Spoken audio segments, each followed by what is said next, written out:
Assalamualaikum warahmatullahi wabarakatuh. Saya akan menjelaskan sedikit tentang virus corona. Yang pertama, yang terhormat Ibu Isrotun Ngesti Utami, MSI, selaku dosen pengampu dari mata kuliah Biologi Umum 2, dan rekan-rekan sekalian yang saya cintai dan saya banggakan. Baik, sebelumnya perkenalkan saya, nama Teguh Iqmal Bakhtiar dengan NPM 1820600022. Lahir di Tegal 2 Juni 2002. Prodi Pendidikan IPA Universitas Pancasakti Tegal semester 2. Ya, baik. Untuk pengertian dari virus itu sendiri adalah parasit mikroskopis yang menginfeksi sel organisme hidup. Virus hanya dapat berkembang biak pada materi hidup dengan menyerang dan menggunakan sel hidup. Karena virus tidak memiliki peralatan seluler untuk memproduksi dirinya sendiri. Maksud dari sini adalah virus itu hanya akan bisa berkembang biak atau melakukan aktivitasnya jika ia berada pada sel inang, yaitu sel yang masih hidup. Struktur virus corona itu berdiameter dari 400 sampai 500 mikro, yaitu 1400 kali lebih kecil dari rambut manusia. Resikonya mungkin tidak terlihat karena sangat kecil. Namun, ancaman paparan COVID-19 bisa terjadi di mana saja, kapan saja, dan siapa saja. Di sini sudah ada struktur dari virus corona sendiri. Yang pertama yaitu spike glycoprotein. Spike glycoprotein ini berbentuk seperti mancung. Ini protein ini berfungsi untuk membuat tubuh dari virus itu memiliki seperti duri.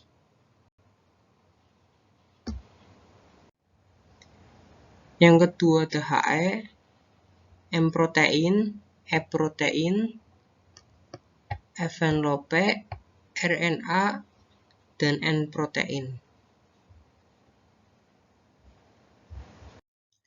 Baik, di sini saya akan menunjukkan data dari kasus virus corona baik di Indonesia maupun yang ada di dunia. Untuk kasus yang ada di Indonesia itu sudah terjadi 1.414.741 kasus yang terkonfirmasi, dan ada 38.329 kasus meninggal dan 1.237.470 kasus sembuh. Dan pada dunia ini sudah tercatat 119.469.346 kasus yang terkonfirmasi, dan ada 2.647.229 kasus meninggal dan 67.621.474 kasus yang sembuh. Data ini saya ambil dari internet pada tanggal 14 Maret. Baik, untuk cara mengurangi penyebaran virus corona itu mungkin sudah banyak yang tahu. Tapi setahu-tahunya orang itu pasti harus diingatkan. Yang pertama itu menggunakan masker. Masker menjadi wajib saat dimulainya pandemi ini karena untuk mengurangi penyebaran dari virus corona sendiri. Yang kedua yaitu mencuci tangan.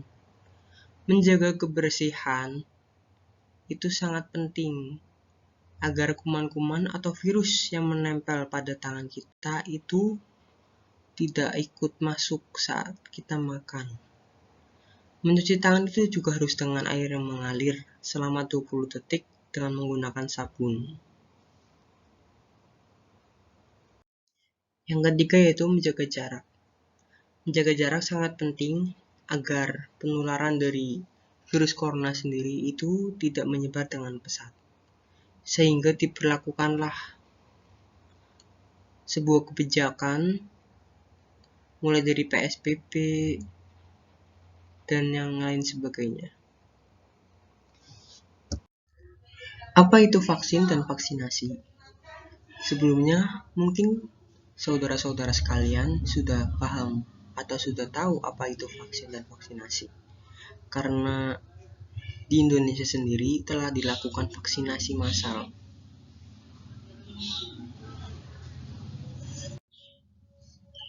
Pengertian vaksin dan vaksinasi.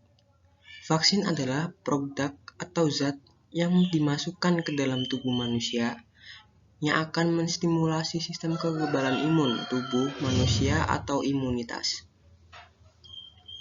Vaksinasi adalah prosedur untuk memasukkan vaksin ke dalam tubuh untuk menstimulasi sistem imun dan pada akhirnya bisa memproduksi imunitas terhadap suatu penyakit. Lalu, apa bedanya dengan imunitas dan imunisasi? Imunisasi dan imunisasi adalah proses yang membuat tubuh manusia terlindungi dari penyakit melalui vaksinasi. Imunitas adalah kemampuan kekebalan tubuh melawan suatu penyakit. Dengan imunisasi akan terbentuk imunitas dan akhirnya masyarakat bisa terlindungi dari penyakit yang menular.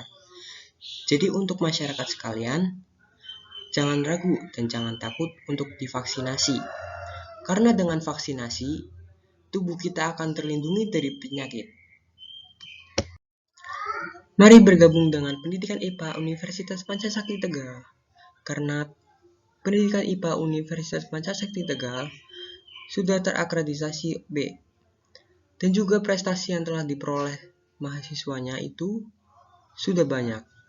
Di antaranya yaitu peraih program kreativitas mahasiswa atau PKM yang diselenggarakan oleh Kemenristek-Dikti pada tahun 2020,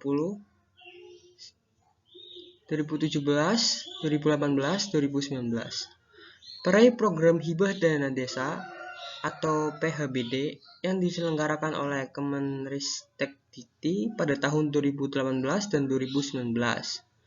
Peraih program Kompetisi Bisnis Mahasiswa Indonesia atau KBMI yang diselenggarakan oleh Kemenristek-Dikti pada tahun 2017.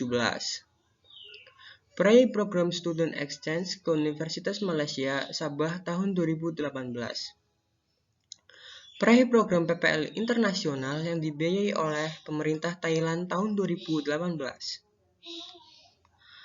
Peluang kerja untuk pendidikan IPA Universitas Pancasakti Tegal atau pada umumnya untuk pendidikan IPA itu masih sangat luas.